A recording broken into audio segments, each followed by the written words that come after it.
Bat Hashem le Zohar de ce matin, Amar Rabbi Leilou Nishmat, Meir El Keslassi Bar Masodi. Amar Rabbi Yehuda.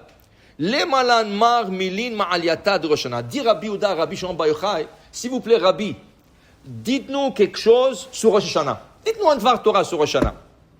Patach Rabbi Shimon ve'amar. Alors Rabbi Shimon commence à lui dire, Vayhi Hayom, et voilà le jour. Bechol Atar Dichti Vayhi Yutzar. Dit Rabbi Shimon Bar Yochai, quand tu ouvres la Torah, quand tu ouvres le prophète, quand tu prouves le Tehillim, et tu vois le verset qui commence par le mot Vayhi, Vayhi c'est un malheur, quelque chose d'arrivé. Okay?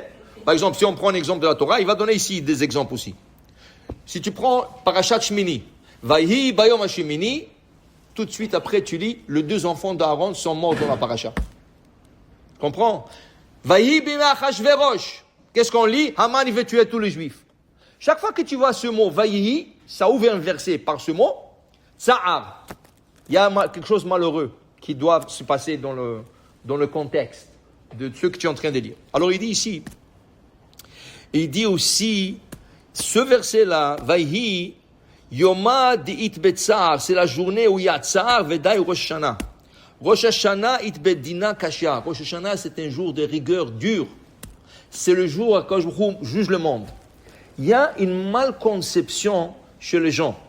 Les gens, ils ont peur de Kippour plus que Rosh Hashanah. Mais c'est pas vrai. C'est Rosh Hashanah qu'il faut avoir peur plus que Kippour. Rosh Hashanah, c'est Yom Hadin. C'est le jour du jugement, quand je te juge. Kippour, c'est le jour du grand pardon. Que tu demandes pardon à Hachem. Hachem, il a déjà signé. Tout ce que Hachem veut te faire pour l'année prochaine, tout ce que Hachem planifie pour toi pour l'année prochaine, a été déjà signé Rosh Hashanah. Maintenant, toi, tu essaies de changer le décret. Alors, tu demandes pardon, tu es allé à la synagogue, tu ne manges pas, tu pleures. Alors, tout ça, c'est pour changer un décret. Mais le décret, ou quand est-ce qu'il faut pleurer? Au moment que le décret est signé. Et ça, c'est Rosh Hashanah. C'est Rosh Hashanah qu'il faut avoir peur, pas Rosh Kippour. Oui, Kippour, on a peur aussi, Kippour, parce que est-ce qu'on va changer, on ne va pas. Mais Rosh Hashanah, c'est Yom Hadin, le jour du jugement. Alors, il dit ici, Rabbi Shimon Yochai, Dina Kasha, la rigueur du jugement, c'est Rosh Hashanah. Et c'est pour ça que c'est écrit Vayhi. Et il dit ici, je vais te montrer un autre exemple, c'est écrit Vayhi Ayom, Vayavor Elisha El Shunem. Et voilà le jour, Vayhi, ça commence par Vayhi, et Elisha, le prophète Elisha, qui était l'élève d'Eliyahu Navi, est passé dans une ville qui s'appelait Shunem. Et qu'est-ce qui est arrivé à Shunem? Il y a une femme qui l'a accueilli là-bas. Et cette femme, elle lui a donné une maison, ça veut dire sa maison, sa propre maison. Elle avait un studio, elle n'avait pas une maison. Elle et son mari, un petit studio. Ils l'ont divisé en 2 pour lui donner la moitié. Imaginez-vous, ils n'ont rien, ils lui ont donné la moitié. Ils lui ont donné une chaise, une table, ils lui ont dit, ici ta maison. Alors, Vaï Hayom, Vayavo et Shunem, elle est venue Shunem, il lui dit à la femme, Aïm yeshlach ledaber el amelech, est-ce que tu veux passer un message au roi? Moi, je connais très bien le roi. Lui, c'est un prophète. Il est très proche du roi d'Israël. Je suis très proche du roi d'Israël. Est-ce que tu veux passer un message au roi d'Israël? Je peux passer le message. Il dit non. Betoch ami anochi yoshevet. Je suis assis parmi mon peuple. Vient la Gemara et nous explique. Quand il lui a dit je passe le message au roi, à qui faisait référence? Pas au roi d'Israël. Il faisait référence au roi de rois, à Kadosh Baruch Hu. Est-ce que tu as un message pour Hachem? Je peux passer ton message. Si tu as quelque chose à dire à Hachem, je peux passer ton message à Hachem. Tu veux? Il dit non. Je ne veux pas passer un message à Hachem. Betoch ami, moi je m'assois dans mon peuple. Ça veut dire parmi tout le monde. Pourquoi? Il dit pourquoi je vais être distingué? Quand tu es distingué, là on te juge plus.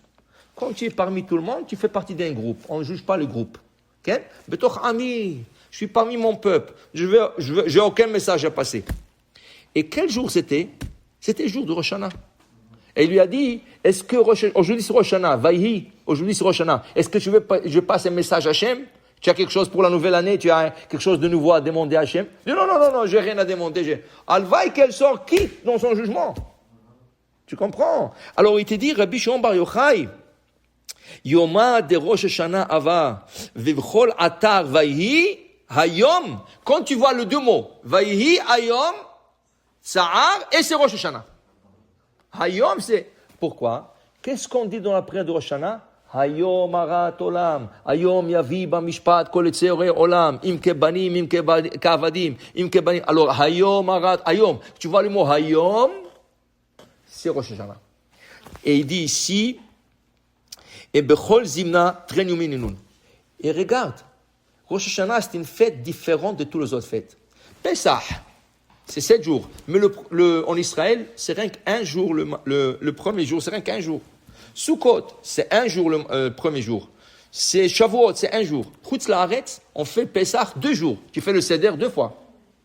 Sukkot, 2 premiers jours de fête. Shavuot, 2 jours de fête. En Israël, c'est un jour. Rosh Hashanah, même en Israël, c'est 2 jours. Pourquoi Rosh Hashanah, c'est 2 jours en Israël aussi? Il y a la raison qui nous donne le Talmud, et ça, je vous laisserai nous suivre à nos cours. On va faire dans cette semaine, on va y parler de ça un peu. Mais la raison qui donne Rabbi Shimon Bar Yochai dans le Zohar ce matin, vous savez pourquoi? Parce que c'est Yom Hadin, la journée de grande rigueur. Il fallait associer la bonté avec, la miséricorde avec.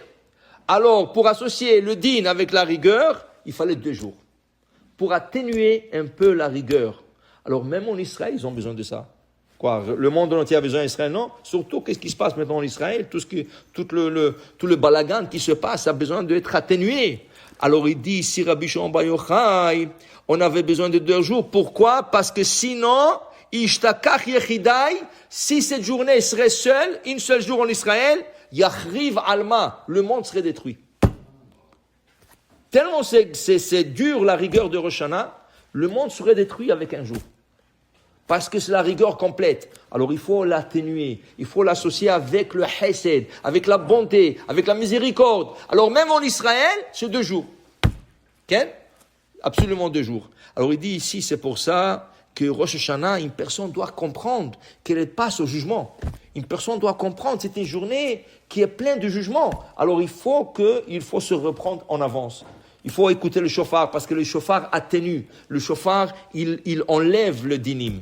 Il enlève la rigueur. Toute cette semaine, le joueur, il va parler du shofar. Il va parler le symbolisme du shofar. Qu'est-ce que le shofar symbolise? Mais pour vous dire que Rosh Hashanah, c'est une journée qu'il faut atténuer, il faut l'associer avec la miséricorde. Baruch Adonai la'olam. Amen ve amen.